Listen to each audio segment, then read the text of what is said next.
So good morning.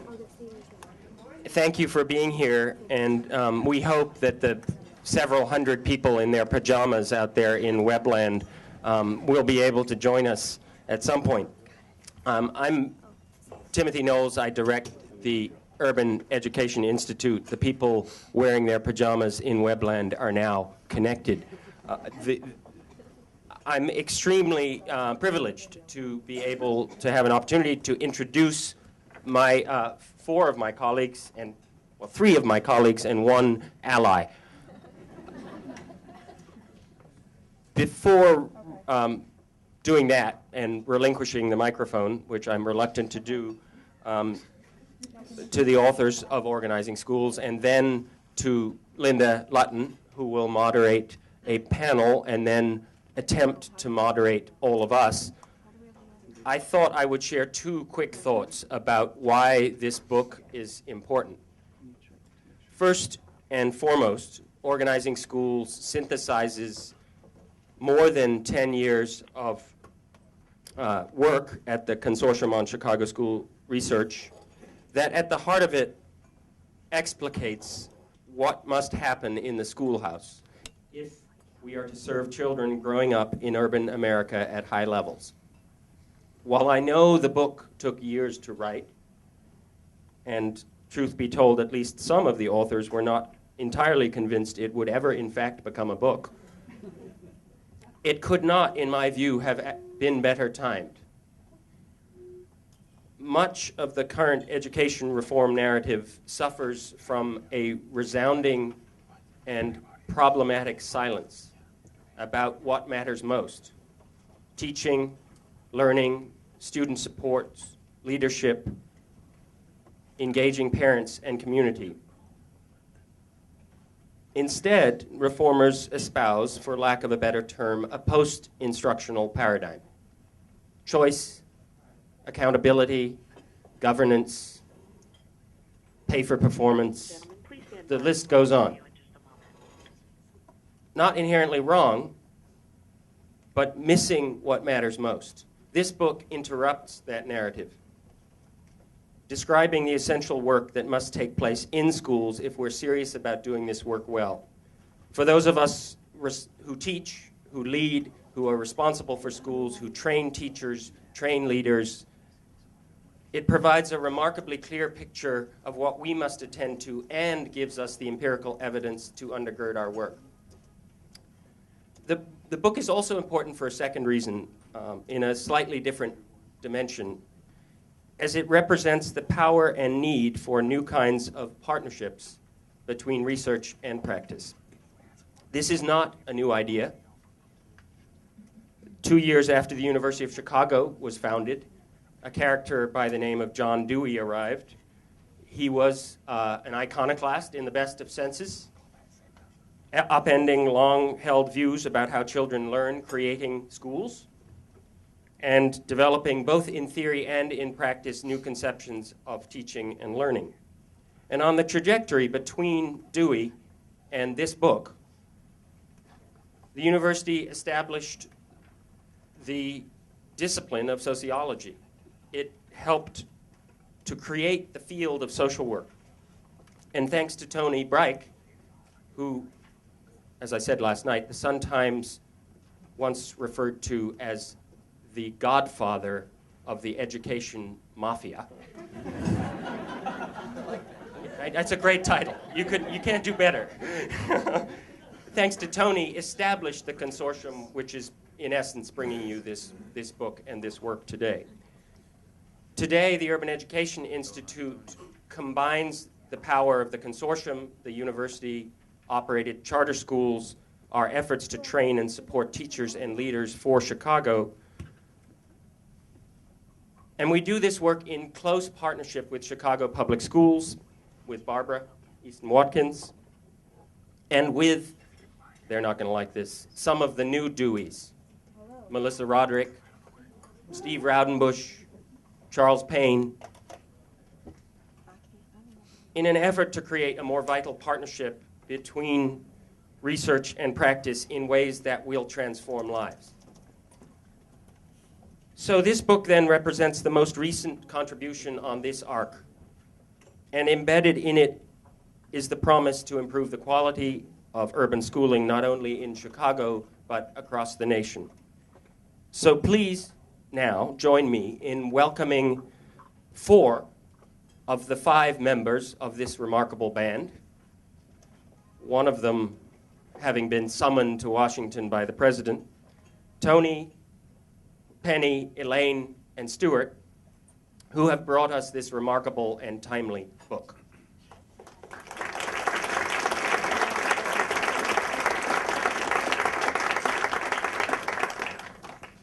Thank you. It's a pleasure to be back in Chicago in this context. And the Godfather, it's hard when the high point of your career is behind you.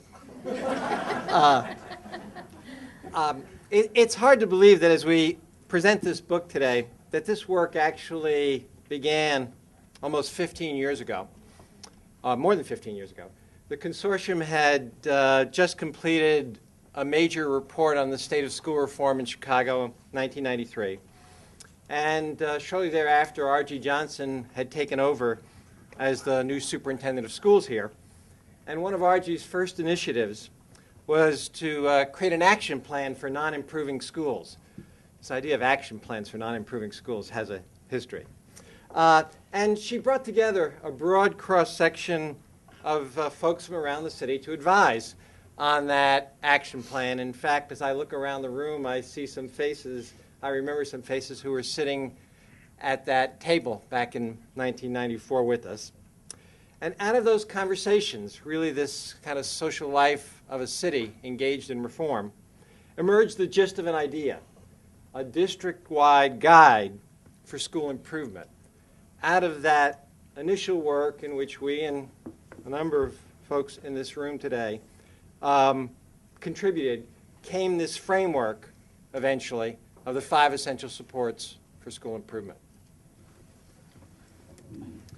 Around the mid-1990s, we were starting to see that there was a large variation in the percentage of schools meeting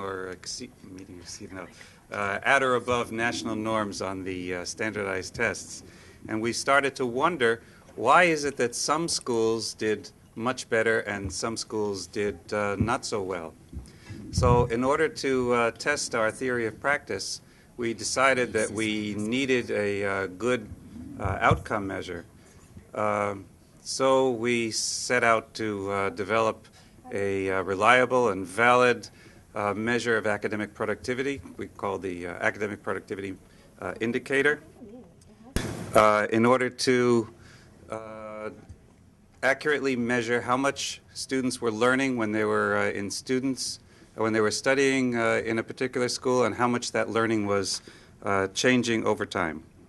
And we also created an adjusted achievement trend to use as an outcome.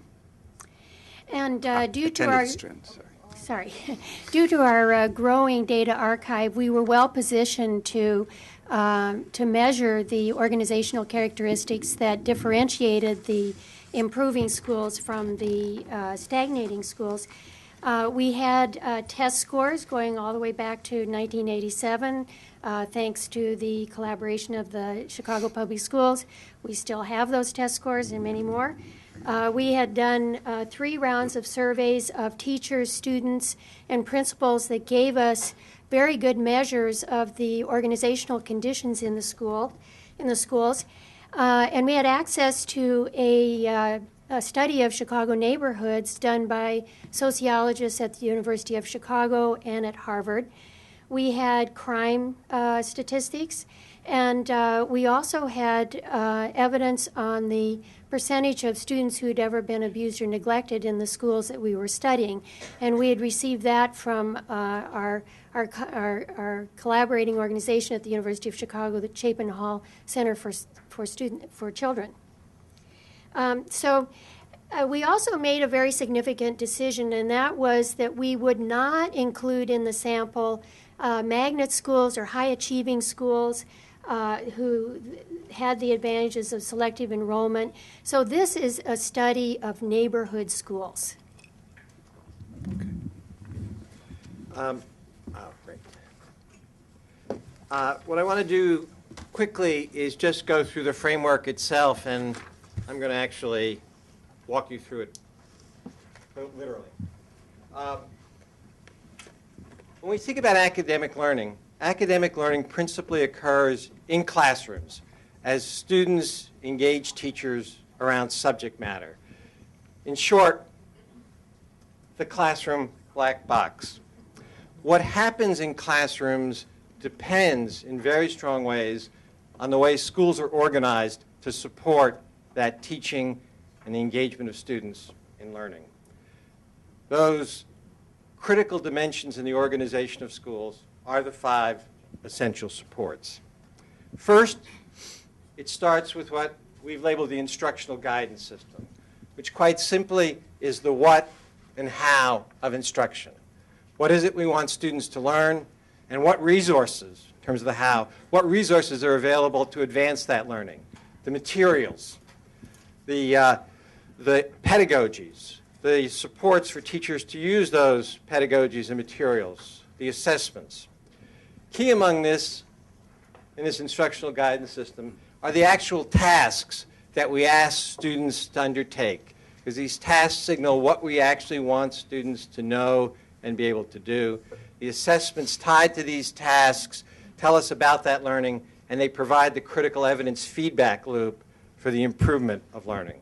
The first essential support, the instructional guidance system within which each individual teacher in his or her classroom conducts their activity. Second, professional capacity. Schools are only as good as the quality of their people, the supports in place to advance their learning, and the capacity of faculty to actually work together around collective local problem solving. Taken together, knowledge and skills of teachers, the systems to support their continued learning, and their capacity to work together is what we refer to as professional capacity. Third, it's about improving schools is about strengthening the connections between local school professionals and the parents and communities they intend to serve. When these ties are strong between parents and community and the professionals in the school, this is a huge resource for improvement. When these ties are not, this becomes an impediment to change. Parent and school community ties represents the third of the essential supports. Fourth, it's about the learning climate. As adults come together, teachers, principals, professionals in schools, parents and community members, it's about the learning climate that we create for our students. At the most basic level, it's about a safe, orderly environment, because it responds to the most basic human concerns we all have as a context for learning. Pushing out beyond that, it's a learning environment that presses all of our students towards much more ambitious academic outcomes and simultaneously supports them in the difficult tasks of moving toward those outcomes. In that support, we help students build their identity, to learn, to persist, and ultimately to achieve. That's the fourth of them, student-centered learning climate. Fifth, it's about leadership as the driver for change. Single most important actor in this regard is a school principal, but no one person acting alone can transform a school. So it's also about pluralized leadership, the drawing in of faculty into the tasks of collectively working on improving the school, the reaching out and engaging leadership in a parent and school community, and in that ensemble, driving change across the other organizational supports. So this reminds me very much of John Katsakis. Some people remember him. And he had an analogy for school reform. He was the vice president of the Chicago Teachers Union years ago. And so his analogy was that school reform is like baking a cake. So if you think about it, if you're baking a cake, You need oil, flour, sugar, eggs, flavoring to make a good cake. But if you don't have one of those ingredients, if you don't have the eggs, then you're not going to have a very good cake. So we put the analogy in the book. Yeah, but thinking about how to test that theory, that was a challenge. I mean, think about it. We have all of these interrelated domains, all of which have all of these subconstructs, all of which are connected to each other in some form or another. How do you even start to test that? I know, right? Put Stuart on it. I guess that's why it took us so long to complete this project. We looked at the data and did the analysis in so many different ways. Yeah, true enough. We cut this in pretty much any way you could possibly think of. Actually, I don't want to go there yet. Think about just the productivity indicator that Stuart talked about. We had this really, really good indicator of which schools were improving and how much they were improving by not just looking at the gains students were making, but the gains that schools were making in the student gains. A fantastic indicator with, well thought out. Okay, it takes at least 15 minutes to explain this one indicator to anyone. Really complicated. And then on top of that, we literally had thousands of variables we were using from our surveys to try to capture what was going on in schools. So we had this challenge, and at one point we decided, well, let's just do something very basic. Let's take our productivity indicator and let's just divide it into quartiles and look at just some simple comparisons based on schools, that were in the top quartile on learning gains and those in the bottom quartile. When we did that, we realized we had two very distinct groups of schools. So the schools in the top quartile all had shown just remarkable improvements in student learning gains over these 6 years. The schools in the bottom quartile, none of them had moved. They were either dead in the water or they were going backwards in terms of student learning over this period. And that really gave us a way of talking about improving schools that we could actually, that had some meaning, I think, to people and to us. So from then on, all of our analyses were looking at, what's the probability of being in that top group of substantially improving schools versus what's the probability of being stagnant.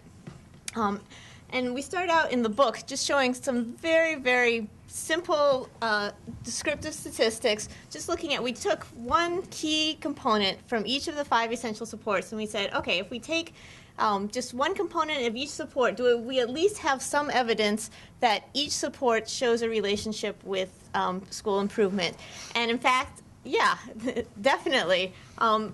Right here you can see the yellow bars on this chart here show the probability of being in that substantially improving group if you're weak, if a school was weak in each of the 5 areas. So only 11% of the schools that were weak in school leadership were in that substantially improving group.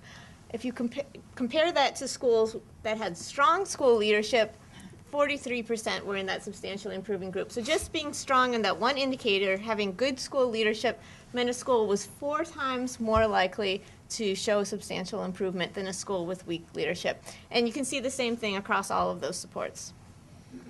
Okay, so then the next step was to go beyond looking at one support at a time, but start looking at the effect of having 2 strong support, 2 strong areas, or 3 or 5. And that's when we really saw the value of the essential supports. So in reading, in schools with strengths in 3 to 5 of the domains, they actually improved substantially 10 times more than schools that were weak in most supports. And that was true in math as well. And likewise, schools that were systemically weak in the supports, 3 to 5 of the supports, were 10 times more likely to stagnate than the other schools. So it clearly suggests that the essential supports offers kind of a recipe, you might say, for school improvement. Now, the simple message from the book, or from the first part of the book, is that all of the supports are important for school improvement. But the probing deeper section of the book adds a lot more nuance to that. And it shows that there are certain critical combinations when you're looking at particular outcomes. For example, When looking at gains in reading scores or math scores, over and over again, we kept seeing the critical importance of adult cooperative relations focused on instruction. So, for example, this chart shows you the percentage of schools that substantially improved among those that had strong work orientation among their teachers and strong curricular alignment. 2/3 of the schools that had that combination were in that top improving group. They showed substantial gains. Only 5% of those schools were stagnant. So if a school had teachers with really strong work orientation, they're working together, they're working on curricular alignment, they're working on the curriculum, they were almost guaranteed to improve in this time period. Likewise, schools with strong professional community, strong curricular alignment, same thing. You see similar relationships in math. With attendance, we kind of faced ceiling effects when looking at attendance improvement because there were a lot of schools that already had strong attendance. But where we really saw big differences across schools was in stagnation. So there were a lot of schools that showed no improvements in attendance and actually showed declining attendance over this period. And what really came out as critical for attendance was the learning climate coupled with the instruction, the quality of instruction. So in schools that had weak safety and order, so these were disorderly environments, if they had poor instruction, if there was little curricular alignment, if instruction tended not to be interactive, tended to be didactic, none of these schools showed improving attendance. And over half of them were stagnant on attendance, which means their attendance got worse over this period. And there seemed to be a cycle, right? So you have schools that are disorderly, the teachers have a hard time keeping control, so instead of doing more interactive, engaging practices with students, they revert to didactic instruction. The kids are bored, they act out more, attendance is worse, order is worse, so they're caught in this really negative cycle.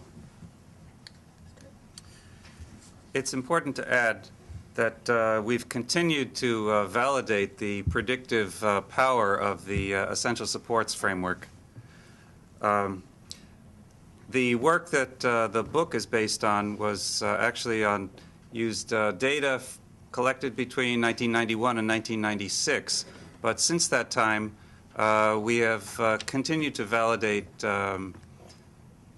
the framework. As you can see here on this table, it shows you the relationship between the essential supports and gains in student learning based on the base level of the essential supports and also the change over time. Yeah, I just want to mention, our validation was actually more rigorous than what you see in the book. If you read the book, especially the main part of the book, and you don't get to the appendices, you'll start to think that all we did was a bunch of quartile comparisons. And that's not actually the case. We actually had some very conservative tests looking at, what's the strength of the support in the base year, and does that predict change in learning gains over time? If you go to the appendices, you'll see some of the more rigorous analyses. Well, go ahead. Right. Thus, we have 15 years of data giving support for this framework. And in fact, taken as a whole, the analyses are so robust that it makes it very hard for us to imagine an urban school improvement effort succeeding without these 5 essential supports. Yeah, sustained attention to the school organization. And this study was based on elementary schools only back in the 1990s, but it's informed all of our work going forward, and we still keep seeing the importance of these essential supports in pretty much everything that we do, including work on high schools. Here's a report, for example, that looked at what matters for staying on track and graduating in high schools. And we looked at which schools, had better than expected attendance, grades, pass rates, given the kinds of students they were serving. Which ones? Well, the ones with stronger instruction, better learning climates, with stronger relationships between teachers and students, a good sense of safety in the school, and where teachers collaborated, where they worked together, they took collective responsibility for what went on in their school. They didn't just focus on their individual classrooms, and where there was coherence across the curriculum. And it's not just student outcomes that matter. We did a study looking at teacher mobility, and teachers prefer working in environments that have good, strong organizational structure. So teachers in both elementary and high schools were more likely to remain in schools that had safe environments for students, where students said they felt safe, where they felt there was collaboration with their colleagues, people took collective responsibility, there was a spirit of innovation, where teachers and parents were collaborators in the education of children, and where there was strong leadership in the school. So plus, even before our report came out or this book came out, many years ago, we started sharing the survey data with schools so they could see their own data. And it was organized around the essential supports. 7 or 8 years ago, the Chicago Public Schools adopted the essential support framework as the framework for their school improvement planning process. So now it's possible for, and all of the timing is lined up, so so schools get their individual survey results in the fall of the year we do the survey, and then they can use that information for their school improvement planning. And in fact, in your packet, there's a little brochure about our individual school survey report that is online, is interactive, is attractive, and this past fall, over 600 schools, both elementary and high school, got reports of their results.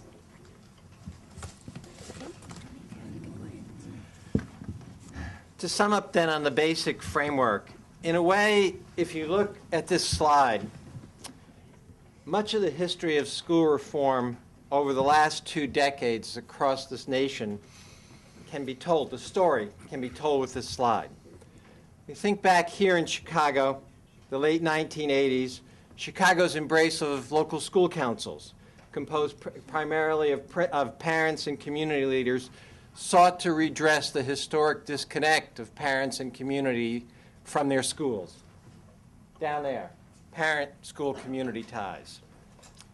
Although hardly on the radar screen in the early 1990s, by the mid-1990s, developments of principles and supporting their leadership had moved to center stage in reform efforts, not just here in Chicago, but across the nation.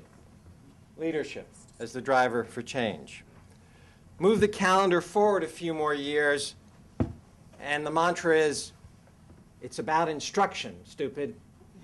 That became the principal focus of reform efforts. We saw across the nation managed instructional initiatives beginning to abound, with required curriculums, sometimes coupled with monitors going into classrooms, checking on whether teachers were on the right lesson, whether the right materials were being displayed, whether you were doing the program. California, my new home, was one of those states, and teachers in California fondly referred to those monitors as the open court police, since that was one of the required programs. But managed instruction, trying to strengthen the instructional guidance system, became to the fore as a reform initiative. Turn instead and look at charter schools, and you observe that a major source of their innovation is around strengthening student-centered learning climates. This is captured poignantly and very succinctly in the KIPP mantra, work hard, be nice. It's about creating a very different kind of culture for learning in the school. Now today, the new silver bullet is teacher evaluation. Measure them, reward the good ones, redistribute them, fire the bad ones, and the system will improve. It's a slice of what exists up in professional capacity. Pushing to the background now, however, is any concern about how teachers learn to improve their practice, how they might work productively together around collectively solving local problems. Presumably, that doesn't matter. Another silver bullet has emerged. If you leave today with one big idea, it is simply this: effective schools are complex systems. Improving them entails coherent, orchestrated action across all 5 of the essential supports. Put simply, there is no one silver bullet. Okay, so up to this point, our study has been somewhat optimistic, that we've described these ingredients that if a school puts these together, they can expect improved learning gains. But we thought we should also talk about some of the more sobering findings that we have, and this leads us to the part of the study where we examine community social capital and the needs of students and how these combine together to affect the capacity of communities to develop schools with the strong essential supports. Stuart? Okay. Before we go into the discussion of social capital, I'd like to talk about how schools, different types of schools improved or did not. Let's see, here we go. So in order to do this, we divided schools into 7 different categories based on the racial and ethnic composition of the students and the socioeconomic status of the students and their families. Can I say something? Go ahead. Before you describe the categories, because I realized last night that it's not up on the chart. We didn't just look at the percentage of students who were qualified for free and reduced lunch when we made our classifications, because it just doesn't help us very much in Chicago. What we discovered as we were doing this work is there are a lot of schools that are 100% minority, 100% low income, that actually are in very, very different kinds of communities. And so we brought in a whole bunch of different data, mostly from the census, on things like male unemployment, percentage of families living under the poverty line, percentage of families on public aid, housing tenancy, right? All these different variables, and we made a much more complex indicator of the economic conditions in the communities where the schools were located and in the communities where the students lived. And when we did that, we found there was huge variation among the schools that were 100% low income in terms of the types of communities that they served. And we saw, for example, that they were very closely aligned with the racial composition of the school. So if you looked at the schools that were integrated, all of those were pretty much serving the more affluent communities. Same with the schools that were somewhat racially diverse. When you looked at the predominantly Latino schools, they all had kind of a mid-range. They were all in this mid-range of economic status, looking at the distribution of schools in Chicago. And it was only the African-American schools that really served a very, very large range of communities in terms of their economic conditions, with some of the 100% African-American schools being in communities that looked very, very different from other communities in Chicago. Go ahead. You said my whole piece. No, you just said that.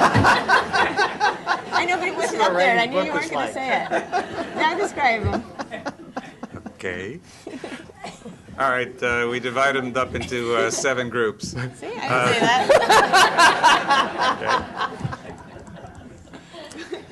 that. The first group is 100% African American and very, very low income. To borrow a phrase from William Jewis Wilson, these are the truly disadvantaged schools. 70% of the families living in the neighborhoods that the students came from these schools were below the poverty line. The next 2 lines are also predominantly African American, but they are not so badly off as the first group. Then there's a mixed minority group, predominantly minority, predominantly Latino, racially diverse, which has pretty much mixed composition, and then the integrated schools, which are at least 30% white students. Those schools are the most well off, but even so, median household income $37,000. That's just about the median for the country. So that this group of schools, which are really the best off economically in the system, are nowhere near very, what you would consider in a larger sense very well off. Oh, oh, that's right. I didn't say any of that. Right. Okay. So if we look at how the students in these groups of schools were doing let's see, this is for reading, right? The blue bars represent the percentage of schools in these groups that were stagnating on reading. And you can see that a very large proportion of the truly disadvantaged schools were stagnating in reading. Since the stagnation and improving is based on quartiles, if there was no relationship between these school groupings and achievement, you would expect them all to be at 25%. But see, the first one is 46%. That's way greater than expected. And it generally declines as you go from left to right, going down to the integrated schools. Only about 9% of those schools were stagnating in reading. And then if we look at the percentage of schools in these groups that were improving, you can see only 15% of the truly disadvantaged schools improved in reading. And then the same pattern, but in reverse, goes from left to right, where we have more than 4 times as many integrated schools improving as were stagnating. Now, it's also important to note that even though this is a rather stark picture, should note that there were both improving and stagnating schools in all of these groups, and that there is some kind of an association between these groupings and academic achievement, but it is by no means completely deterministic.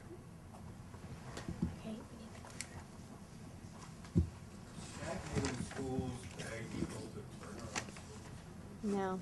It's stagnant in terms of no improvements in gains over time. But So we were haunted by the question, why? What made reform so difficult to advance in some of these very disadvantaged communities? Faced with this puzzle, we first turned to the emerging scholarship on urban communities, and in particular the role of social capital in communities as a resource for improving local schools. These community studies suggest that the capacity of residents to work together, what some call collective efficacy, might be one key. This capacity to work together, a bonding social capital among individuals around local problem solving. Closely related are studies that focus on the role of vital local institutions in communities, especially religious institutions, as forming the base for these positive social ties that can be directed at this local problem solving. These institutions of a community also provide a base for connecting residents out to other resources outside the community which can advance local improvements, sometimes referred to as bridging social capital. This bridging social capital is another resource for improvement, these studies suggest. Conversely, high rates of crime and violence can be a barrier. Local problem solving depends on people coming together in collective action. A fear of victimization can impede this voluntary association. With the help of data from the Project on Human Development in Chicago Neighborhoods and data from the Chicago Police Department, we were able to create a set of indicators, school community by school community, of these basic ideas about bonding social capital, bridging social capital, and the prevalence of crime in school community neighborhoods. So that became the first part of this investigation. Why were we seeing these inequitable patterns of performance improvement? Then there was a second part, and the second part, in a sense, we just got lucky. By accident, we had one piece of data that we had not looked at before. It was an administrative flag in the Chicago Public Schools data on students living with a non-parental guardian, which we took as a proxy for foster care placement. As it turned out, as the analysis proceeded, as his investigations went on, these children seemed to cluster in some schools more than others. It pushed us to think about a broader class of issues, which we eventually came to label students living under extraordinary circumstances, foster care, homeless, instances of neglect and abuse, children living in persistent contexts of domestic violence, and so on. Taken together, an ensemble of cases of students truly living under extraordinary circumstances. We knew from our initial analyses that these students were learning at about the same rate as their classmates in whatever schools they were enrolled in. So this wasn't just this wasn't an explanation of it was that these students were having difficult learning, because they were learning at about the same rates as everybody else in their schools. But when a concentration of these students appeared in the same place, it began to appear that this caused or posed a very serious and previously unrecognized problem for improvement. Might this be part of the story of why improvement proved much harder in some places than others? In partnership with Chapin Hall Center for Children, we negotiated an agreement through them with several state agencies that allowed us to access data to get a much more accurate count, school by school, about this phenomena. And eventually we focused in on one particular indicator, the incidence of neglect and abuse, documented cases of that school by school, because that's where the best data existed during the time period in which we conducted the study. Is that one? Okay. All right. Right. So then we wanted to know, well, do differences in social capital in the communities served by the schools actually explain some of the differences that we saw among our groups by race and SES? We wanted to dig beyond, what is it about the schools that made it difficult for them to improve?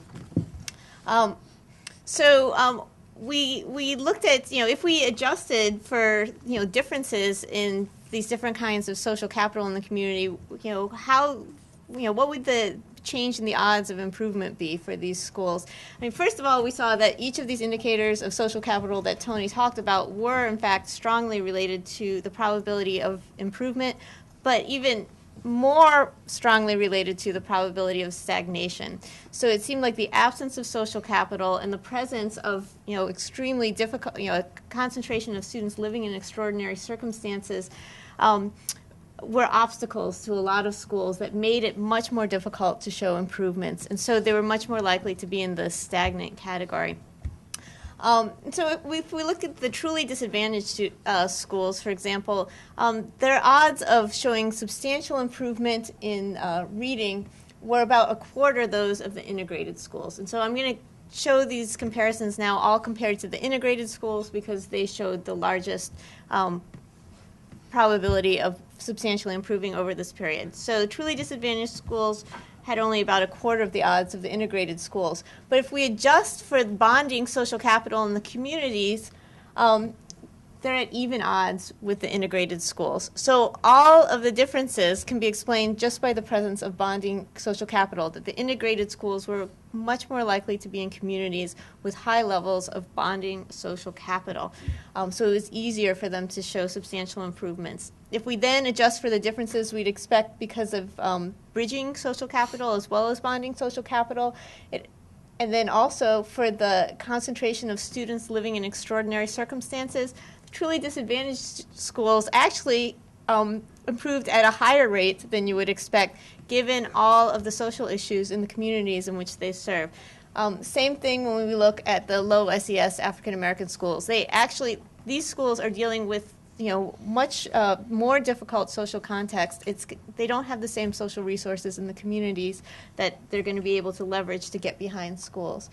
We don't see the same strong relationships in some of the other schools, but once we control for bonding and bridging social capital, There are no significant differences across our different school types by race and SES in terms of their probability of substantially improving over this time period.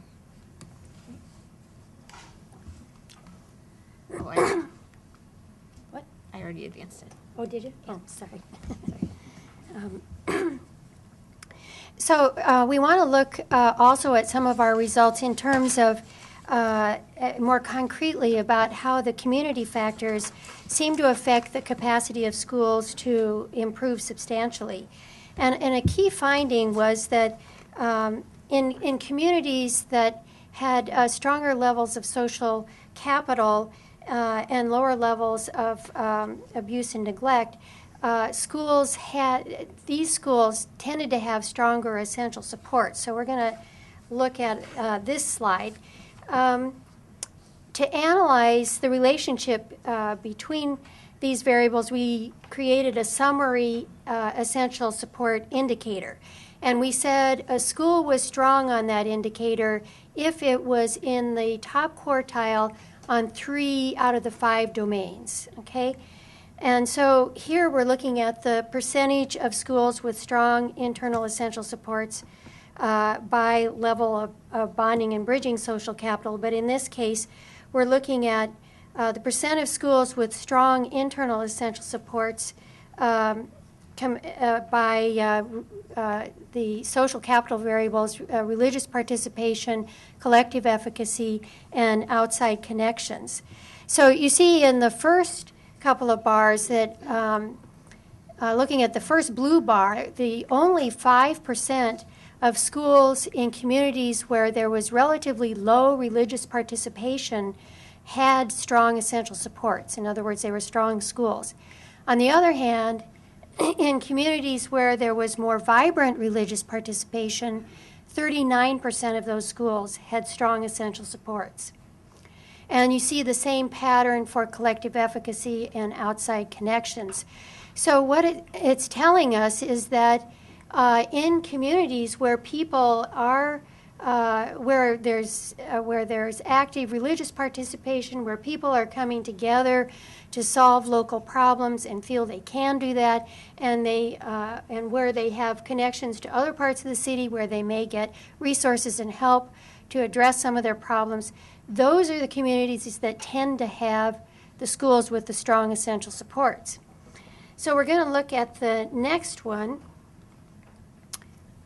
And in this case, we're looking at the schools with strong essential supports by the level of crime and the level of abuse and neglect. So the first slide shows that the blue bar is communities with high crime rate, okay? So looking at the communities with the highest crime rates, only 4% of the schools had strong essential supports. And then among the lower crime rates, 36% had strong essential supports. It's even more dramatic for abuse and neglect. So of the only 2% of the schools with the highest levels of abuse and neglect had strong essential supports, whereas 40% of those schools with the lowest levels of abuse and neglect had strong essential supports. So there is an interesting takeaway here, and that is that it's not just the lack of social problems that's important for establishing strong schools, but it's also the ability of the community to work together and to establish connections with each other. So these are both very important for these things condition the capacity of schools to develop. Yeah. At the same time that it's more difficult for schools that are in communities with weak social resources to develop strong internal organization, if they are able to do that and develop strong essential supports, they were just as likely to show substantial improvement as the schools located in communities with strong social capital. It's just that it's much harder to develop strong schools if you don't have strong community resources.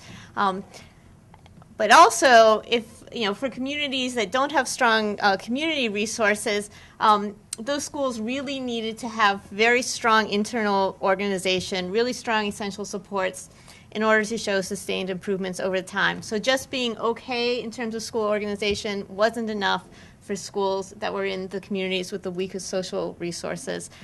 They really had to have strong internal organization.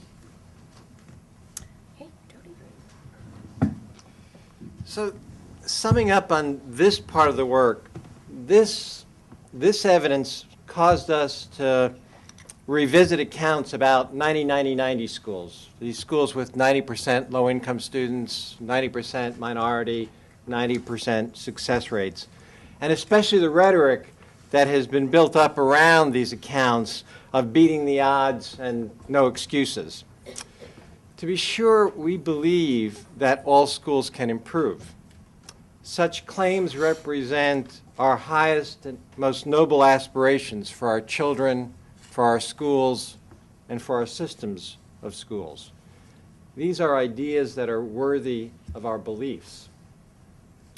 But there are also facts, and sometimes brutal facts, which also have to be acknowledged. Not all school communities labeled low income, labeled predominantly minority, start out in the same place, have the same internal capacities to improve, and most importantly, confront the same problems. Unless we recognize this, unless we understand more deeply the dynamics of school stagnation, we seem bound to repeat the failures of the past. Remember, we've restructured schools. We have reconstituted them. And now we will turn them around. That we have failed often in these previous efforts is not surprising because the task is hard. But that we failed to learn from the past experiences, that is a big problem. Quite simply, it's hard to improve on what you don't understand. Our findings suggest a complex dynamic at work of community context and school improvement. In some places, the improvement of schools is a tougher, more nettlesome problem than most have acknowledged to date. Acknowledging that we have a problem is a first step in the path of turning a call for beating the odds into real opportunity for many more children. This concludes our introductory remarks.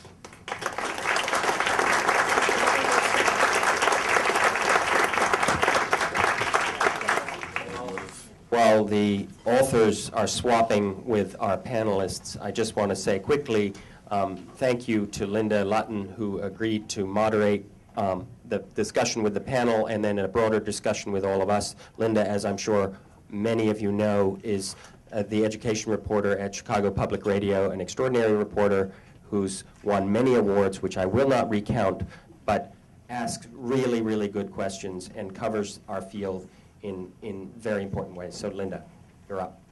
Hello to everyone, and it's my pleasure to moderate this part of the discussion. What we're going to be getting now is my favorite thing to collect, which is feedback to important research and a real view from the ground.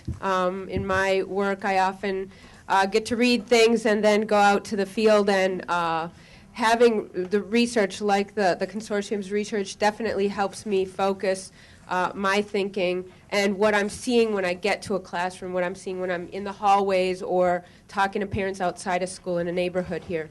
And now we're going to get feedback from the ground. It's my esteemed pleasure to introduce our panelists. We have Barbara Eason-Watkins. She's been Chief Education Officer of the Chicago Public Schools since 2001, when Arnie Duncan tapped her to head up instruction and curriculum for the district. Dr. Eason-Watkins started off in the system as a day-to-day substitute. She went on to become a very highly decorated principal before she was tapped to work in central office. In 2004, the Sun-Times named her the most powerful woman in education. And I don't know if they still have that category, but she would probably get it every year. Dr. Ethan Watkins will be giving us the view from the school district, from Chicago Public Schools. She'll be talking about how a central office can help schools develop these 5 essential supports. Next, we have Joe McDonald, who comes to us from New York. He's a professor of teaching and learning at the Steinhardt School of Culture, Education, and Human Development at New York University.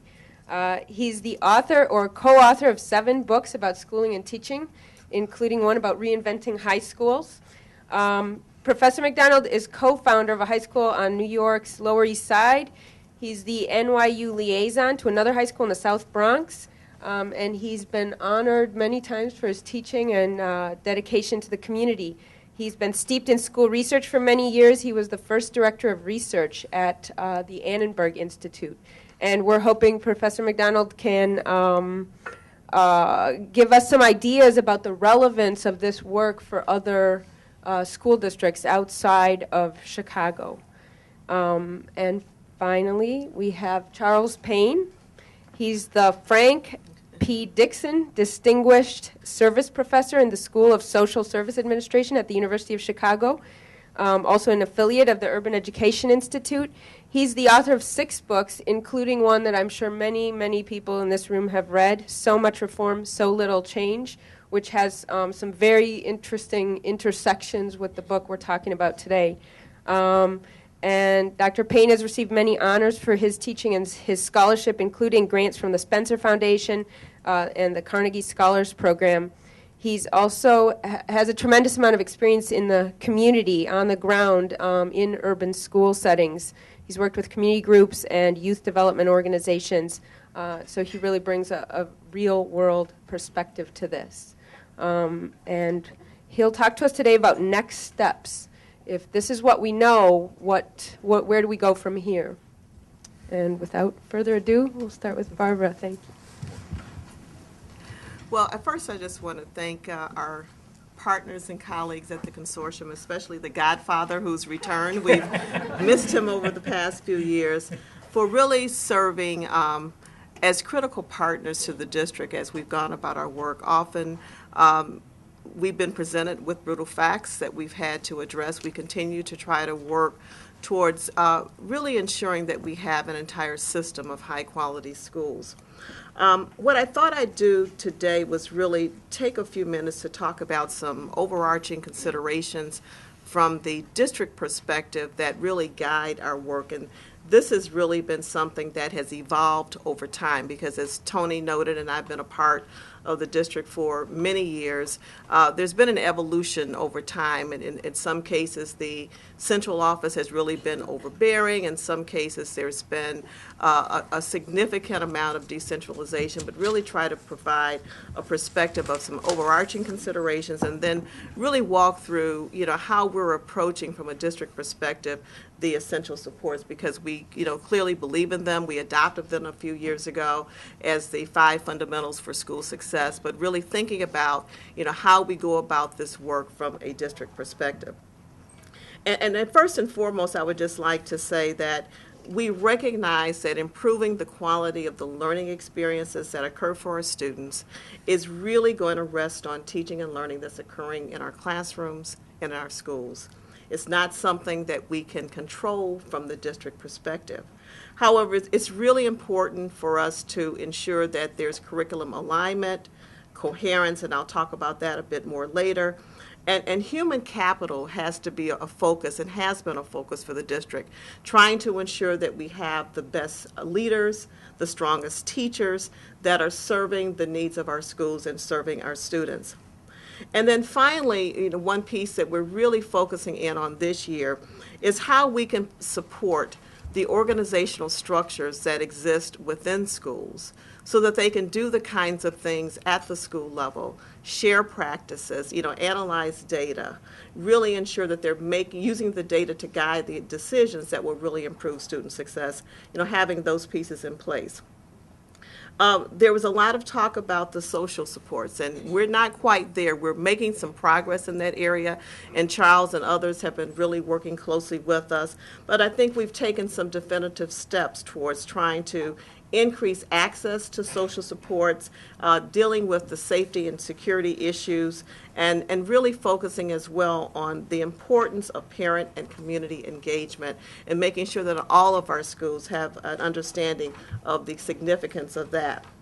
You know, as a district, we struggle to balance our efforts to provide differentiated supports for schools, because we have some of the best schools in the state, and we also have some of the weakest schools in the state. And how we can really support building capacity for school improvement while encouraging innovation in our schools and in our areas. Accountability is something that we've been focused in of recent through our performance management efforts, because we want to ensure that our district departments are really providing the supports needed to our schools and areas and not providing supports in a cookie-cutter uniform manner. And we also want to ensure that our schools, you know, our principals, our teachers, you know, everyone is held accountable for the overall performance of our students. We further recognize that you can't do this work without resources, and you know we struggle in an environment where we're resource challenged, but we're moving away from the traditional model where all of the resources are centrally located and trying to shift them as close as we can to the schools and to the areas. The element of the work that they're doing is really to develop strategic plans that are aligned to the broad goals of the district, but really aligned to the needs of the schools that they're serving. They have increased autonomy, the chief area officers do, to identify curriculum, to really provide professional development, and in some cases to give schools dollars to provide the professional development that will enable their success. So we've been pushing resources down to ensure that that takes place. We also recognize that, you know, leadership development work is really critical. While we spent a great deal of time focusing in on identifying principal leaders and identifying talent, what didn't happen, you know, significantly aligned to the school work, the curricular work that was taking place, was a great deal of support towards developing leaders to be instructional leaders. And so what we wanted to do was really ensure that we developed a unit that was not focused on recruitment, but really focused in on how we can really analyze data, use the data to drive the work in the schools, help teachers to support them in their efforts around curriculum development, help them to really support them in creating the professional community that they desire. So we have a new unit at the district level that will not necessarily be rolling out district policy, but will really be supporting the schools where they are in terms of what their particular needs are. Just as an example, we recognize the importance in terms of professional community, in terms of having structures in place to support the work. Some schools have leadership teams that are functioning well, and they have professional communities that are functioning well. Others need a little help, and so we have some schools that have requested guidance. You know, how do we set up a team that really looks at data, looks at student work, you know, allows for the transparency that needs to exist among practices that are taking place at the school level. So those are things that we're really focused on in that regard. Building teacher capacity is another area for us. We've been focused a lot on national board certification so we can get the best and brightest. We've been focusing on the Charlotte Danielson models because there wasn't, for example, a real sense of what teacher excellence should look like in terms of practice in the classroom. But we also recognize that we have to support our new teachers. And so this year, the New Teacher Center is working in conjunction with the district so that we can provide that needed support, so that, you know, we can have teachers feeling that, you know, they're supported, working in conjunction with the principals, so that we can work on all of those particular levers. I talked very briefly about instructional guidance. What we've tried to do is really identify some core instructional programs that contain all of the key components that we feel are critical.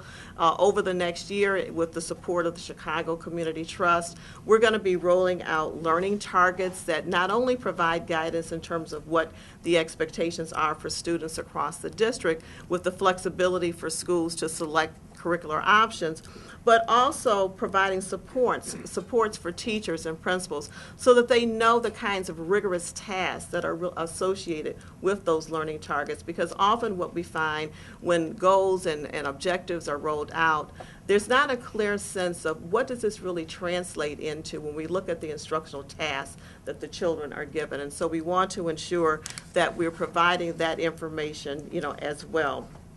In terms of the student learning environment, there's been a lot of discussion recently with regard to our efforts around safety and security, identifying schools that need additional supports and providing those resources to the schools, helping them to develop models that include not only mentoring and supports, but also a community component, which was just announced, helping schools to really identify ways in which they can really create a culture of calm, a stable environment that can be aligned to the instructional work that's taking place at the school level. And then the final thing that I would say is, as it relates to performance management, we want to ensure that at every level of the organization, that clearly there's clarity around what each department, what each school, what each area is being held accountable for, and that there's ongoing monitoring so that we're not reacting at the end of the school year. What we're doing is responding on an ongoing basis. There's a routine established at the school level, at the area level, at the district level to ensure that the key metrics are being observed, that if there's some qualitative aspects that we need to be aware of that we can take into consideration and make some adjustments, we're doing that.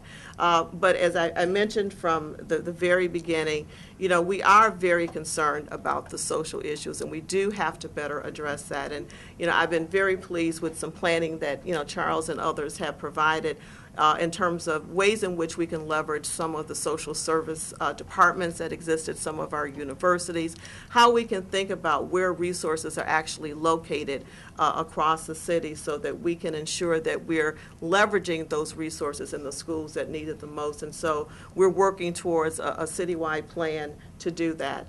But again, we're still a work in process. This is a journey for us. We're just still trying to ensure that across all of our schools and across all of our classrooms, each one is child-centered and each one is providing the very best education possible for all of our students. Well, I've never had a chance to speak for all of New York before. This is quite an opportunity. And I'm going to press my luck, and I'm going to speak for L.A. and Philadelphia, and Miami, and all the other big cities, and try to answer the question, what do they have to learn from this? And my simple answer is a lot. There is no other book like this. There is no other model like this. The evidence that has been put together behind this model is astonishing. And it's not good just because of the evidence, but because of its comprehensiveness and because of its subtlety. The comprehensiveness, just one sort of indicator of that, lots of people have written about civic capacity, about professional capacity, about leadership. Few have put those things together. Nobody's put them together as these authors have put them together. In terms of subtlety, one of my favorites is, we know a lot about we know a lot about leadership. We've known that leadership is the driver of school reform since the 1970s. But it's so well parsed here. Leadership for instruction, leadership for management, leadership for facilitation, leadership for inclusion, leadership for trust. Professional capacity is described here not just as talent, but as talent that knows how to work together, talent that has opportunities to work together. Blessedly, however, this is not a book about arguments. It's not another set of arguments. It's a kind of recipe, but it's not a recipe, too. The New York air, the Philadelphia air, the Chicago air, I'm sure, is full of arguments for how to do school reform. And these are very valuable. I'm not knocking arguments. Arguments tell us what to try. They tell us what to do. And then when we do them and they don't work, they tell us, well, what else might we do? That's how arguments function, and they're very valuable. But they're in the air, and we have to pluck them out. Usually we have to combine them in some way, and we have to wrestle them to the ground. Lawrence Levine, cultural historian, once said, arguments are examples of how things don't work in the real world. This book provides a kind of set of rules for the wrestling of the arguments into a theory of action. From this point on, we can say, okay, I hear your arguments, but now explain to me how what you're proposing to do will build relational trust, how what you're proposing to do will expand professional capacity, compensate for true disadvantage. That's what I mean, the rules for the wrestling. The second thing I want to say, I'm going to say four things, but as you can tell, I'm a New Yorker. I talk fast, so I'm sure I'll have enough time. The second thing I want to say about the book and its value is that the book redeems failure as a source of learning. You know, we're used to, in the big cities, I know we do it in New York, when it comes to failure, we deny it, we bury it, we ascribe it to someone else, we suggest implicitly or explicitly that it was avoidable, and certainly it's not worth talking about now because new people are in charge, and so don't worry about that past. This book, as Tony points out, redeems failure. Now, the book is a weighty book. It's got lots of, you know this already, it's got lots of bar charts, and it's got lots of, technical matter in it, and it's important that that stuff's there. But frequently it soars, and I'm going to read you, the writing soars. I'm going to read you just one little paragraph as an indicator of this. That some school failures occurred in Chicago under decentralization does not signify a weakness per se in the basic reform principle. The real institutional design failure lies in not recognizing that such differentiated outcomes are likely to occur, in not developing appropriate mechanisms to identify these failures and intervene when and where they do occur, and in not developing the organizational capacity to learn from these problems so that systems gradually become more effective in managing their own performance improvement. Improving social systems entails improving the social learning that pulses through them. Now, isn't that a nice paragraph? Wouldn't you all be pleased to have written that paragraph? Now, the third thing I want to say is that only Chicago could have produced this model. And I'm saying that much as I love New York. Chicago was smart enough to build and sustain the consortium when it did. Chicago invested early in the downsizing and creation of opportunity to build local relational trust. And Chicago figured out how to adjust that, how to be continually innovative and provide political continuity at the same time. Meanwhile, the consortium figured out that it not only needed exceptionally skillful research expertise, and you've seen it on this panel, and there's more of it, but that it also needed to attend very closely to the voices of practice. And it's done that. And it also needed, of course, to develop a close partnership with the city, with the system, and it's done that. But having acknowledged all this, let me say, too, that your model now belongs to the rest of us also, particularly to the other cities like New York, Baltimore, Kansas City, to name three, that now have budding consortiums, thanks in part to your generous tutoring of people in our cities. This means that we can now collaborate nationally on such matters as, I have a list, amassing more evidence, particularly across the diversity of our cities, because cities differ just as kids differ, refining and expanding the measures, taking the model more fully to the high school level, illustrating the model and the diverse ways that it can be made to work well across different contexts, and most importantly, figuring out what our cities can do, and not just our schools, what our cities can do in compensating for deep disadvantage. And that leads me to my fourth and final point.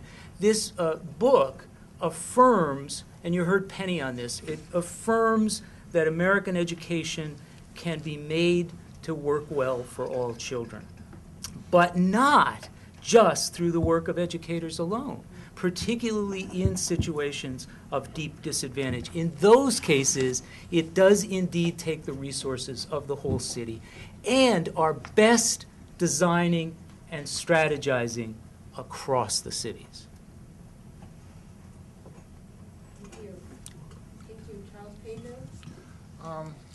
I'm going to try to do three things. I want to talk about what I appreciate both about this work and the research tradition that produced it. By way of next steps, I want to talk about how we should begin thinking about translating what we've learned into practice. And I also want to think about next steps intellectually researchy. That is to say, given that this book does in fact represent a major turning point in what we know, what does that imply about the next set of questions that we should be asking? I am going to do all of this in 8 minutes, which is not a problem, because I am from New Jersey, and we think we think New Yorkers take too much time to say the little they have to say.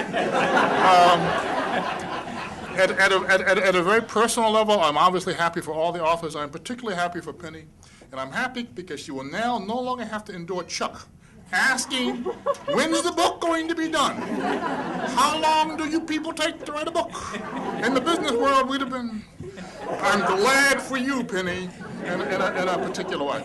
I am also glad for the architects of the 1988 Chicago school reform. Joe and I are quoting from almost like 2 pages apart. This book calls for a reassessment of some of what some of us thought we knew about what did and did not happen in the context of the decentralization reform. After, I think, making some very trenchant comments about the shortcomings of the decentralization as a form remodel, and noting that the context was an absence of over much of that period, was an absence of any system-level capacity to identify, assist, and where necessary, jumpstart improvements in these contexts. Regardless of these manifest weaknesses, significant improvements still occurred in a large number of Chicago elementary schools, elementary underlined. Specifically, as we consider the major alternative now being embraced by many districts and states, it may well be that Chicago actually chose a prudent course given its local circumstances at the time. The unpolished gem in decentralization was that many school communities were able to innovate and improve on their own, even though the central system had little capacity to support this activity and little likelihood of getting it right even if they tried. Let me suggest that ain't the local narrative, right? That's very different from how most Chicagoans understand the last 20 years. And I think it does call for a collective community-wide reassessment of what has gone on in this city for the last 2 decades. Intellectually, I would start by actually repeating some of what Tim said with his reference to the age of post-instructional reform, which is your vocabulary word for today, right? We all need to remember that. Take one example. I mean, consider the story as it's popularly told about reading first, right? The public version, which is, to my knowledge, substantially true, is that the federal government spent $6 billion.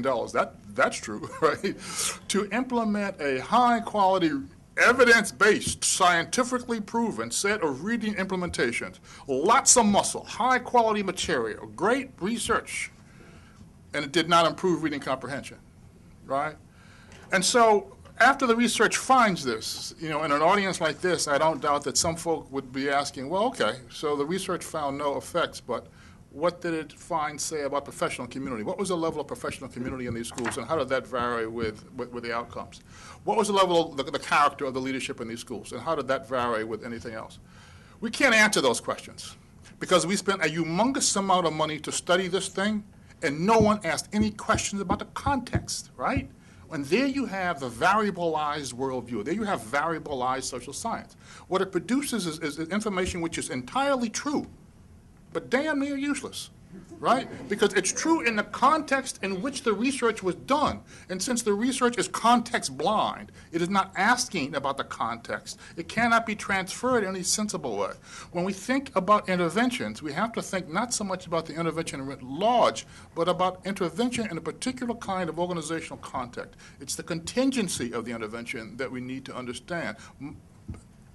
The more we understand that, the more likely our interventions are actually going to do something. So to go back to this idea of the post-instructional paradigm, the kinds of things which take up so much space in our heads, charter schools, Teach for America, merit pay, teacher quality as opposed to quality of teaching. There are different ways of thinking about the problem, right?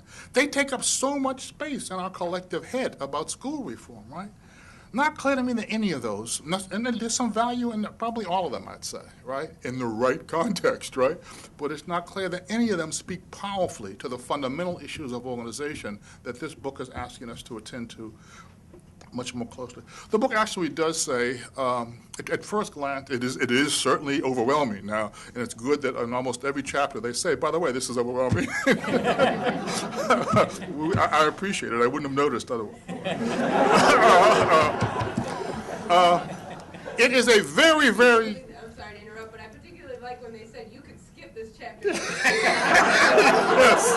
Yes, that's helpful. It's a powerful picture of what good schools look like. It also tells us something. It begins to give us very powerful ways to think about the paths by which they get there. Chapter 5, well, the leadership point is perhaps the most obvious, right? And I think that one of the things that we should be happy about is that there is now in progress a new generation of research. Penny, could you hand me one of those napkins, please? In front of you, that's fine. There is now a new generation of research which is speaking much more powerfully to the question of how do we replicate better leadership in schools, right? In 4 or 5 years, the Wallace Foundation is stimulating some of this, IES is stimulating some of this. 4 or 5 years, we're going to know a lot more than we know now. And I think the consortium research gets some of the credit for putting attention, even after 30 years, putting a new level of attention on that. In Chapter 5, that discussion of trust, size, and stability, the contextual factors, I think all of those are pointing you to important levers. I almost never speak to a group of principals without asking, how many of you know trust in schools? That's now 8 years old, right?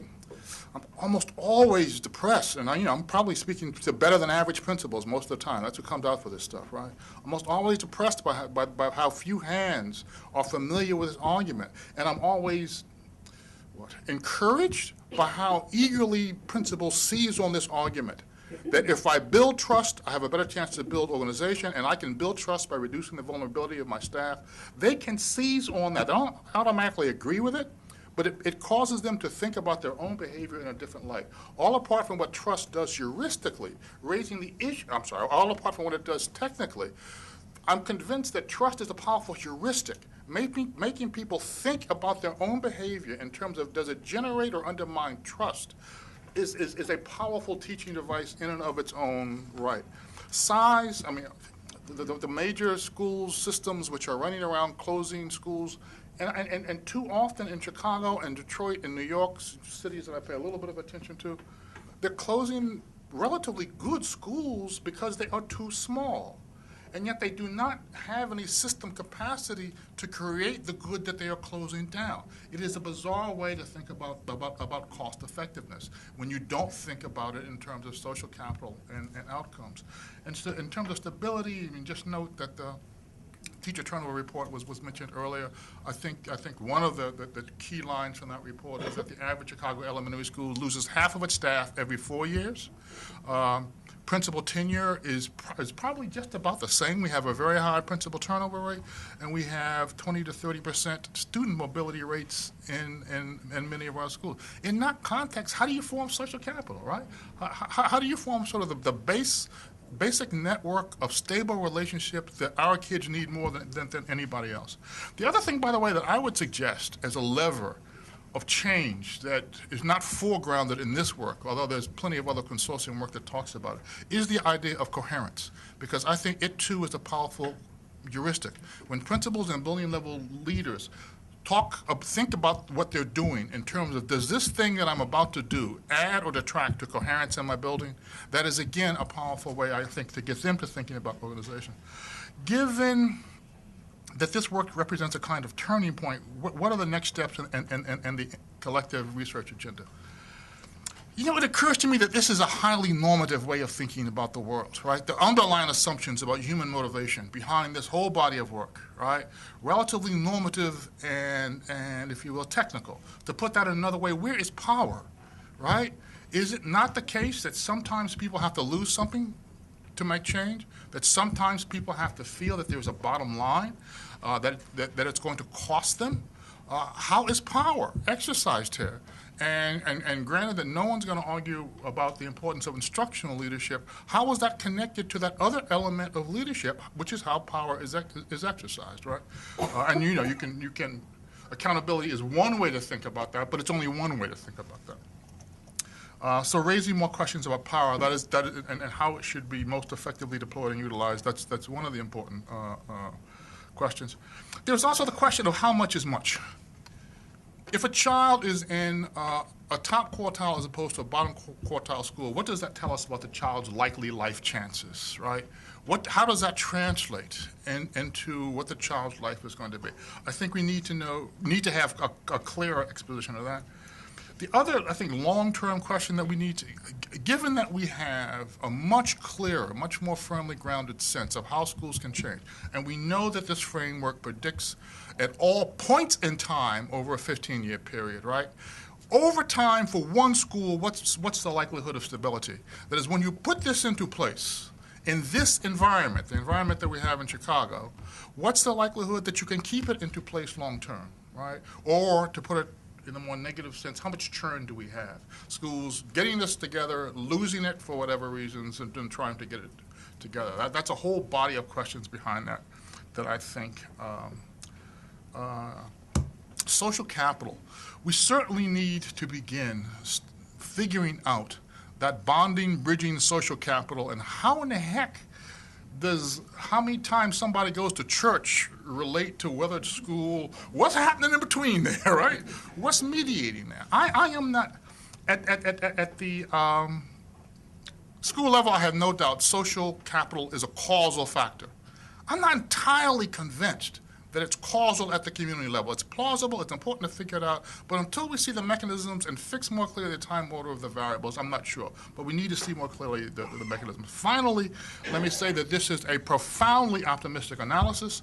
It tells us there is far more capacity in the adults in these schools right now than we realize, and that capacity is smothered under organizational dysfunction.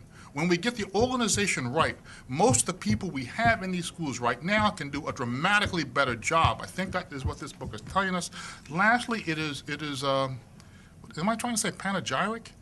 It is a testament to the heroic efforts of school and community leaders to make progress, given a little bit of freedom in a context which neither recognized good work nor supported it in too many cases. So that's it.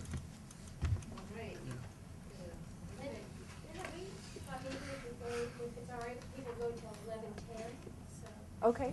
All right. Terrific. Well, the good news is now it's all of your turn. And aren't we supposed to dance? Oh, yes, that's right.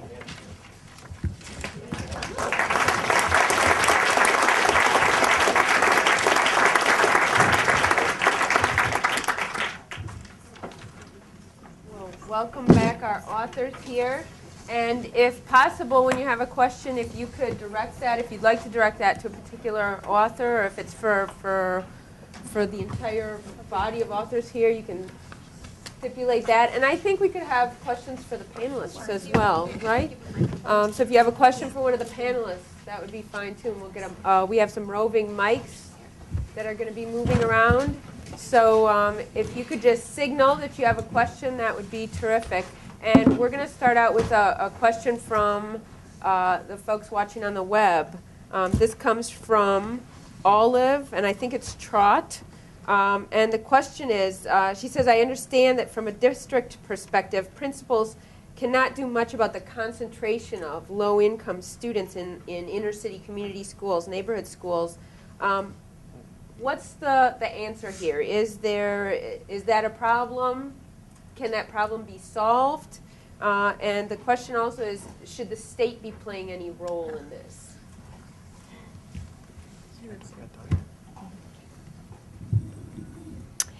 Well, I'll try this. Yes, I think our evidence shows that in even among the truly disadvantaged schools, there were schools that improved substantially.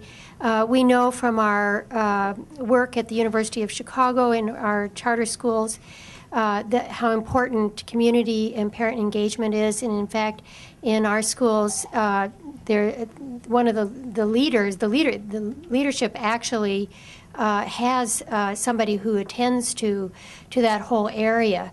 So, extended day, extended year, really extending the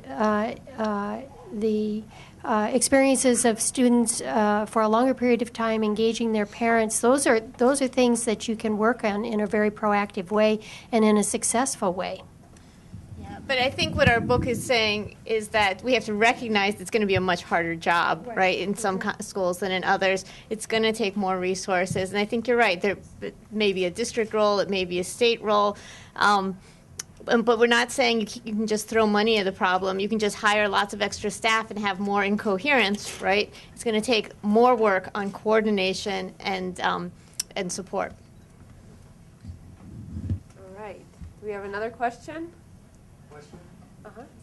You want to run up to the mic? I have a burning question that I've got to ask. This is January. It's become the month of the school closing announcements in the city of Chicago. And leaders have argued that closing schools that aren't doing well by children is a civil rights issue, really, a moral imperative that kids can't continue to attend schools that aren't doing well, that aren't educating them well. And I'm wondering, obviously you began this research a long time ago, and the political context has changed. This is the new sort of solution. I'm just wondering if you could sort of give us some of your thoughts on that as a strategy. Can you reiterate the question a little bit for the people on the web? Because there's no mic, they won't be able to hear. The question, as I understand it, is that this is the month in which school closing announcements are typically made in Chicago, and isn't this a basic civil rights issue that that has to be confronted, of every child, and I might add every community, being entitled to have a good school present within it? I think it's very hard to argue with that. That sounds absolutely correct to me. What the research is really pointing toward is that simply closing a school and saying you're going to open a new one, or turning over control from a local school council to some chartering agency or someone else to run a school, on its own doesn't guarantee that what you're going to get the next time around is fundamentally different than what you had the last time around, especially if we don't take seriously the kinds of findings in this research on trying to understand deeply the dynamics of that community that the school is intended to serve well, and what it will take to actually have a good school educating well all of those children. Because we've seen these cycles of reform over many years, and what we have to do is figure out how to learn to get better at doing this going forward. Anybody else want to respond? Anything to add? No? Okay. Yes, I have a question for any members of the panel. In your research and the schools that are making progress, did you get any insight in terms of when relational accountability begins to emerge as a result of the connection of all of these essential supports? Well, I think that's so the question was, once people start to establish strong relationships in a school, when do you start to see some impact of that, and how long does that take? And if the culture of the school connects to a good way of challenging one another, inclusive of the people inside the school and outside the school. Right, and how long does it take for people to kind of hold each other accountable? I think in the book, I think the best evidence we have of this is our case studies, and in the prologue we describe 2 books, and in 2 schools, sorry. Boy, I don't know whether I think fairly soon you start to get some of that, but it may be just among a small group in the school, and it takes longer to extend it to the larger school, to the larger organization. But I would say, I don't know, within a year or two. Yeah, you know, in our work that replicated, in our later year work, we looked at 2-year intervals always. So looking at the strength of relationships, you know, at a given point in time, and looking at school improvement over the next 2 years, and also looking at changes in relationships over 2 years and changes. We saw really strong relationships in terms of improvements in test score gains and improvements in the relationships among adults working together in the school. So, you know, there is no, I don't know that we found or we even looked for, you know, an exact or, you know, level of relationships, but we did see incremental improvements in relationships associated with incremental improvements in learning gains. All right, let's take the next question. Can we go right below you? And can you identify yourself and say if you're from an organization or a school?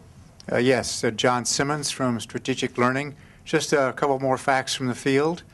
Using the model, essential supports, for the last 15 years, 6 to 8 weeks we get results in schools that were on the list to be closed or reconstituted. Among 10 schools, data is in now, 3 years of data. 6 weeks. The kids begin to see the results. Teachers see the results. The culture begins to change very quickly. It's amazing. No one expected it.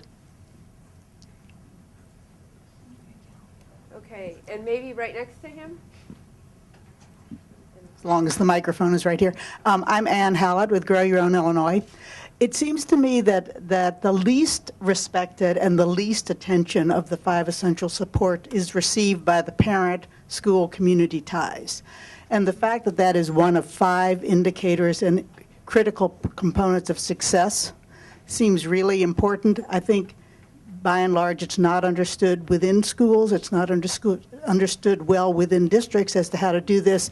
Do you have any advice on how to strengthen that element of the essential supports to make it more robust, to make it more in the sort of intellectual framework that people use when they think about improving schools? This is one of the areas going all the way back to the 1988 decentralization reform where Chicago really can teach others, because it was in the forefront. I think as Charles was suggesting earlier in his remarks, perhaps the need to go back and revisit the strengths of that.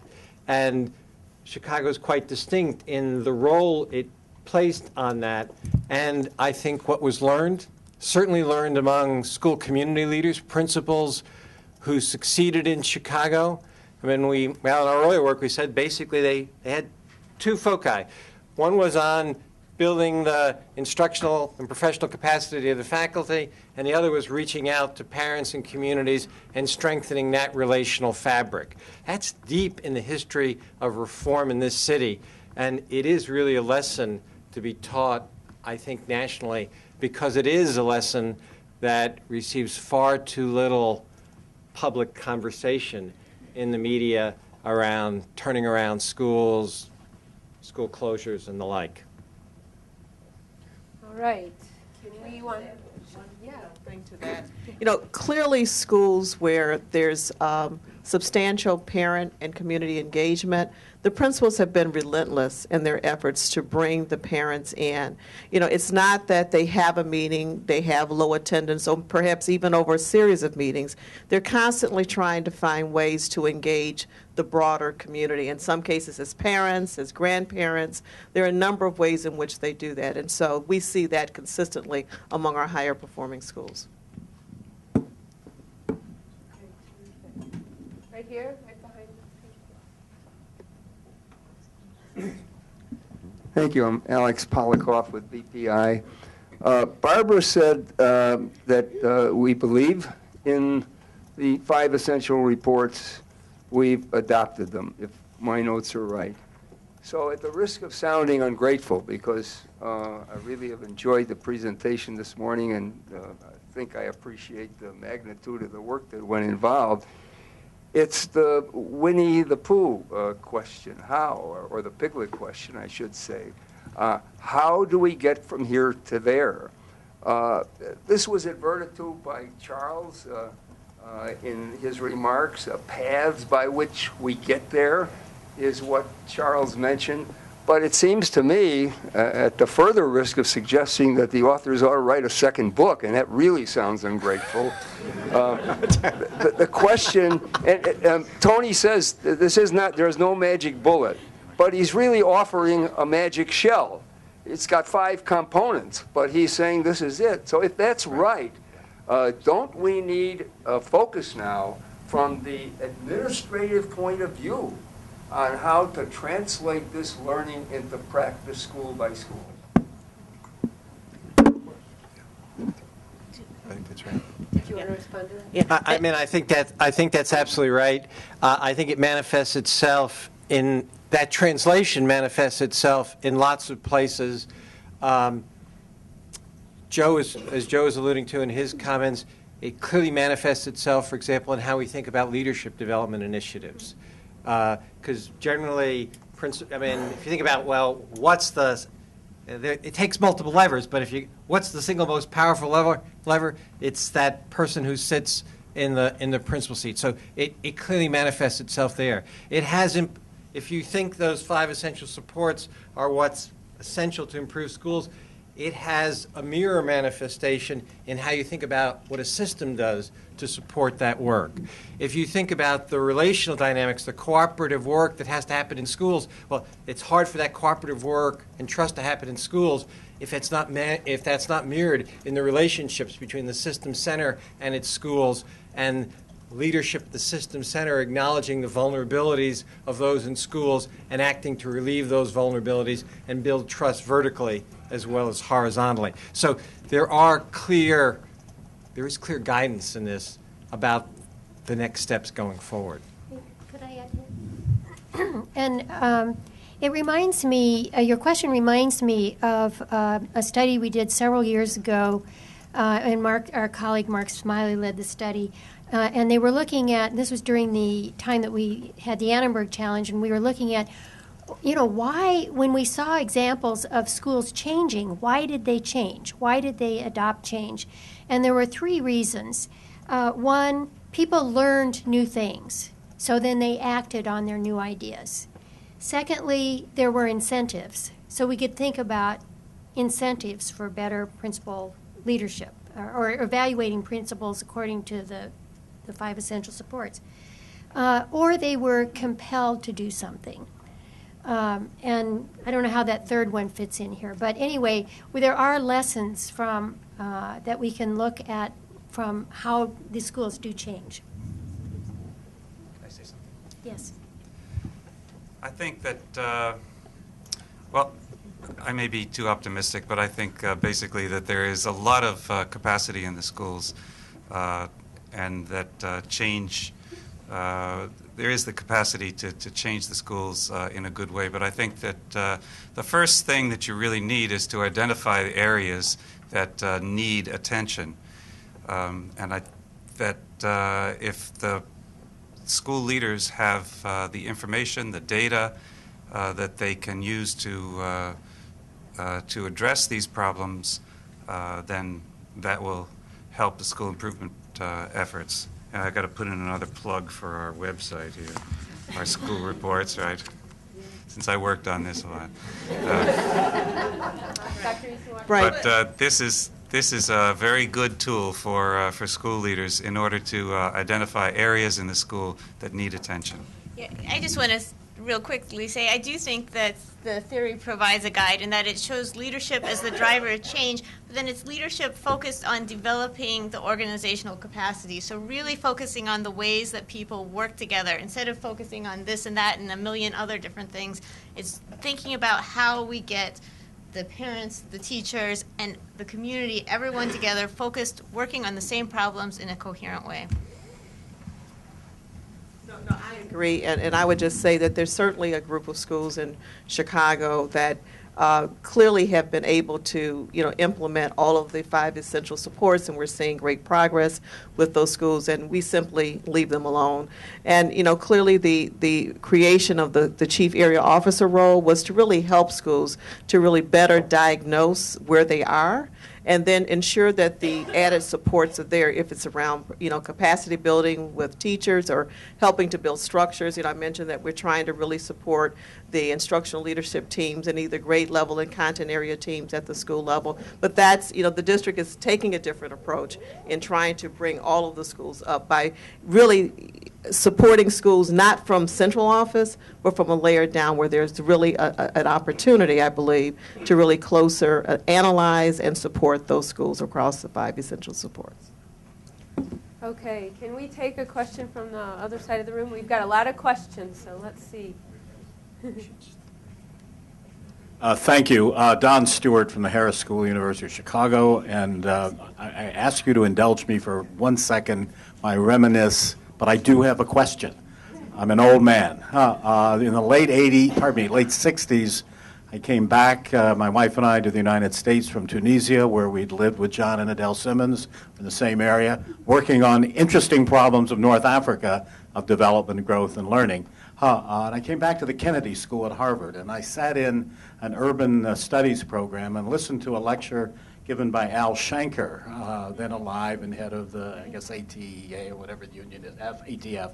And Al was talking about the problems of Ocean Hill, Brownsville, what was going on there, which was all about decentralization and maximum community power, et cetera.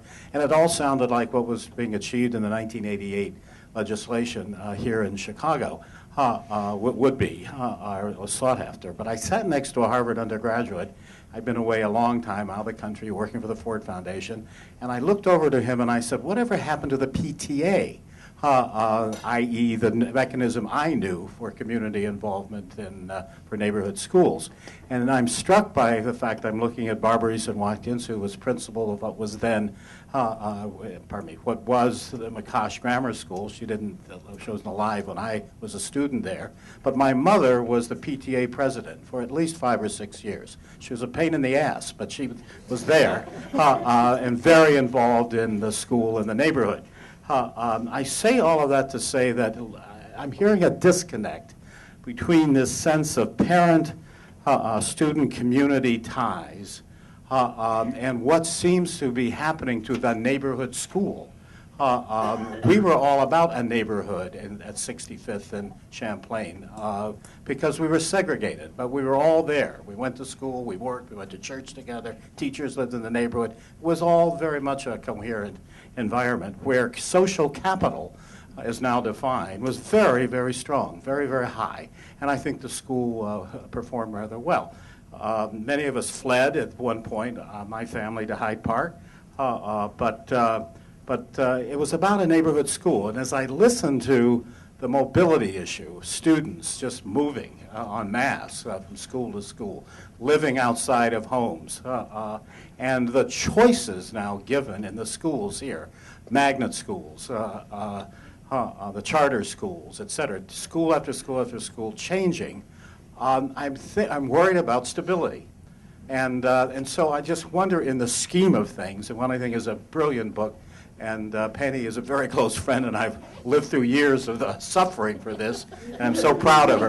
But we both went to Grinnell College. But anyway, what in the scheme of things, as you look forward, and maybe Charles wants to comment on this, is trying what are the next steps to either resurrect, redefine, but bring some of the stability back we knew in neighborhood schools, because we had enormous contributions to the building of social capital, which I think helped student learning.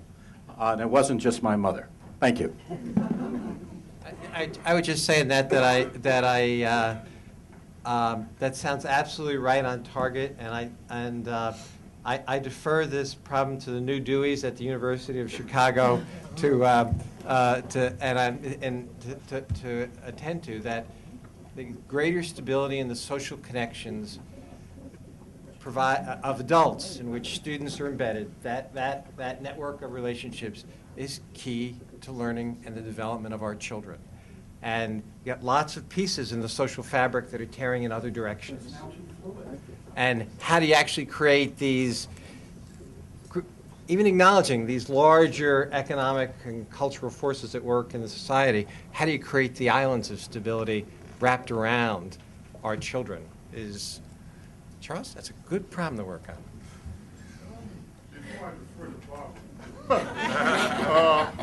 The part that I'll respond to is about parent involvement. I'm just trying to think, but off the top of my head, I think that what I would say is that in the cases where I see schools develop.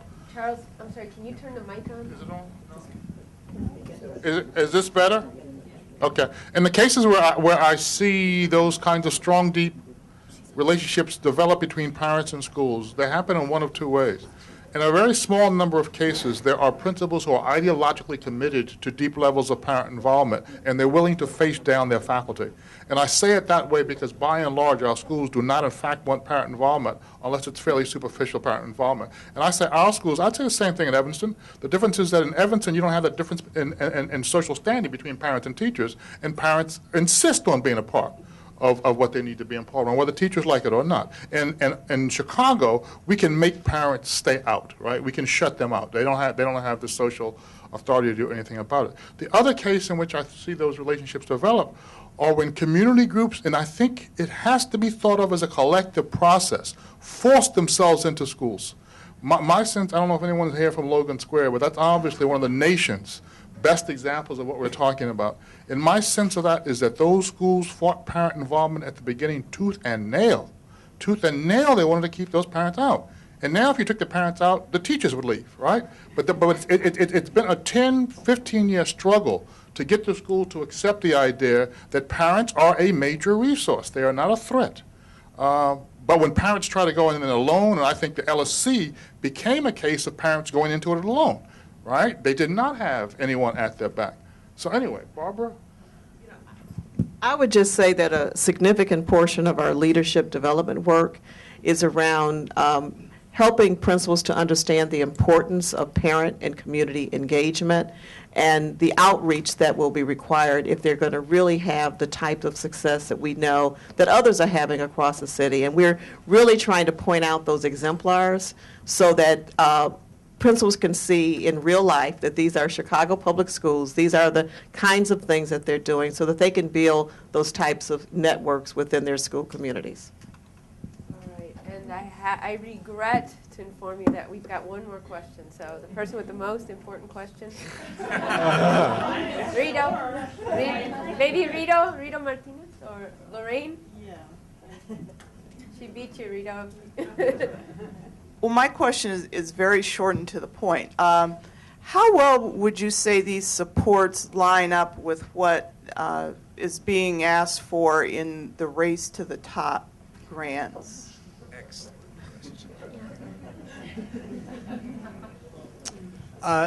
You can certainly locate the priorities of Race to the Top within this framework.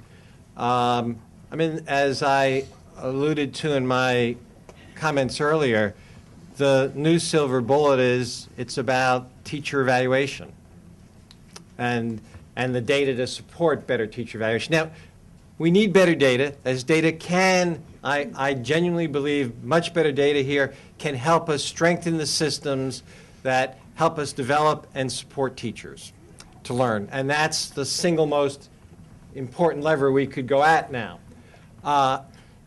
But it is a problem of teacher learning. There are some people who do not belong in classrooms. Districts historically have had very weak, very deficient mechanisms for identifying these individuals, removing them from classrooms, and that's an egregious violation of the public trust, which is a problem we have to solve. But once you've done that, you still have to work on the large group of people who are there who care deeply about our children, who would like to be better at what they do, who would like to be able to work more productively in that work with colleagues, and how do we support that to happen? And that's actually a kind of silence. It can be addressed under Race to the Top, but it's not what would jump out at you as what the major reform priority is going forward. Did you want to say something, or? I think we're...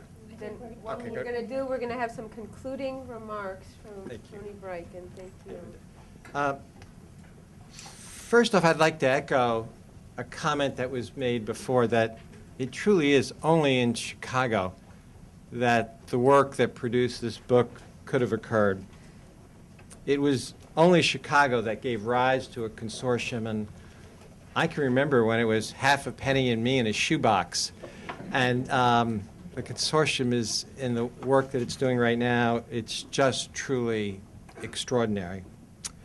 And I also want to begin with a personal thanks as I look around the room to, there are many people in this room who've been at this work for 20 plus years and longer.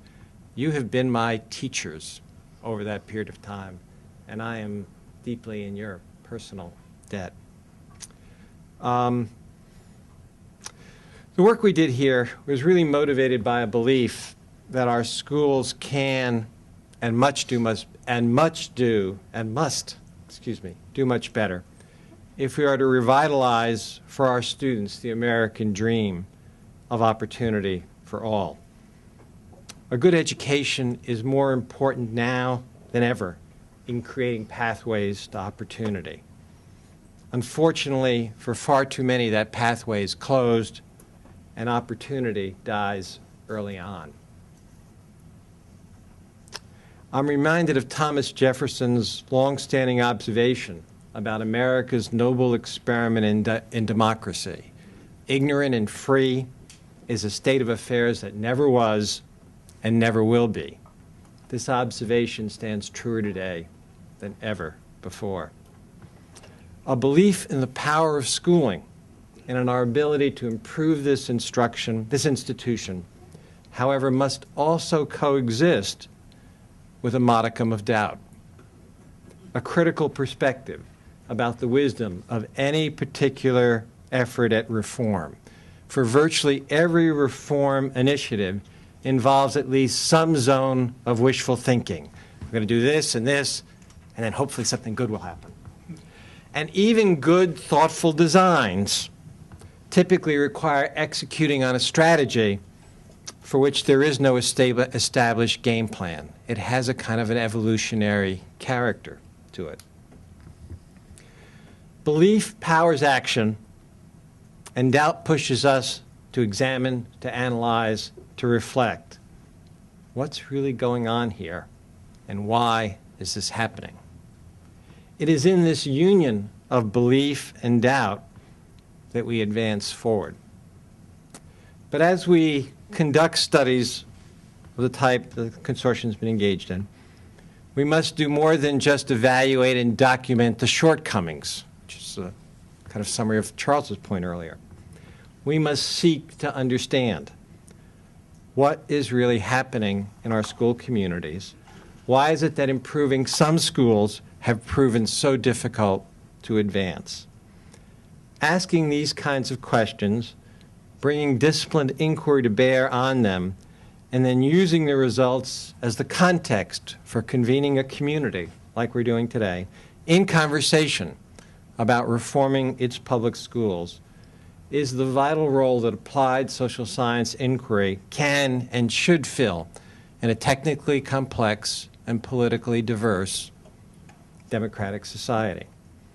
In the end, melding strong independent discipline inquiry to the type of work that the consortium is doing, to the kind of activity occurring today in this assembled group, is the only best assurance that an education of value will result for all, that this will finally emerge. It's been my pleasure, truly, to be back in Chicago today with my colleagues in the consortium and rejoining with each of you in this assembly. This is a city that works. Thank you.